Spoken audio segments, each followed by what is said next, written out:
O zaman öte tarafta da o standta. Niye bunu getirdin? Ben onu biraz...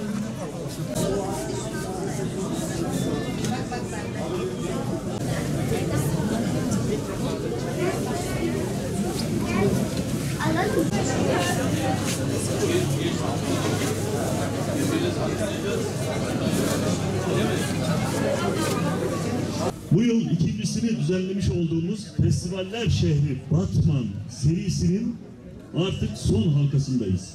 Gastronomi festivalimizdeyiz. Gastronomi festivalimizi geçen yıl 344 bin misafirimiz ziyaret etti. 344 bin misafirimizin bir kısmı Batmanlılardı. Bir kısmı Batman'ın çevresindeki ilçelerden ve illerden Doğu, Güneydoğu Anadolu bölgesinden gelen misafirlerimizdi.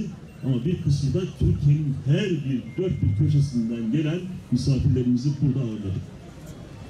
Bu şekildeki festivallerle aslında biz başka bir şey daha yapıyoruz. Bir tarafından Batman'ı tanıtıyoruz. Ama Batman'ı tanıtmanın ötesinde Türkiye'yi de Batmanlılara tanıtıyoruz. Çünkü pek çok festivalimizde sadece Batmanlılar değil, Batmanlı esnaflarımız değil, Batmanlı şirketlerimiz değil, Türkiye'nin dört bir köşesinden gelen şirketler, esnaf geliyor burada kendi ürünlerini tanıtıyor, kendi ürünlerini Batmanlılar tanıyor.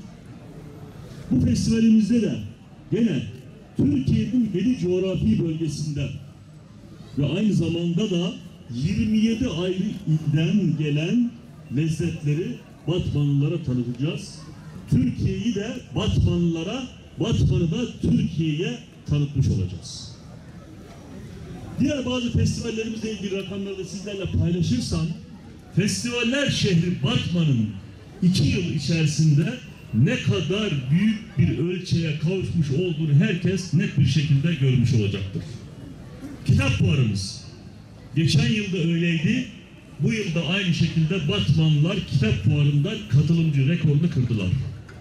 Geçen yılki kitap fuarımız Türkiye'de açık alanlarda yapılan en büyük kitap fuarıydı ve ziyaretçi sayısı 465 bindi. Bu sene Batmanlılar kendi rekorlarının üzerine yine rekor kırdılar ve ziyaretçi sayısı 491 bin oldu.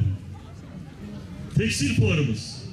Tekstil fuarımızı bu sene daha ilk defa yaptık. İlki olmasına rağmen 311 bin ziyaretçimiz, misafirimiz bu fuarı ziyaret etti. Ve yine gastronomi fuarımız. Geçen yıl 344 bin olan rakamı inşallah bu sene bu sayı daha da artmış olacak. Allah hayırlı mübarek eylesin. Böyle şöyle bir parça alalım sevgilimizden. Yok, çok büyük o. Yani şöyle küçük bir parça alalım. Bunları yeter. Her şeyde de bir lezzet. Yani burada bu kadar kaç çeşit var şu anda sorabilir miyim? 46 çeşit zeytinimiz. 46 çeşit burada turşu var. Evet. Bursa Gemlik'ten geldi. Evet. Şimdi kat sayısını soracağım. Beypazarı baklavası dediğiniz zaman Beypazarı baklavası kaç katlı?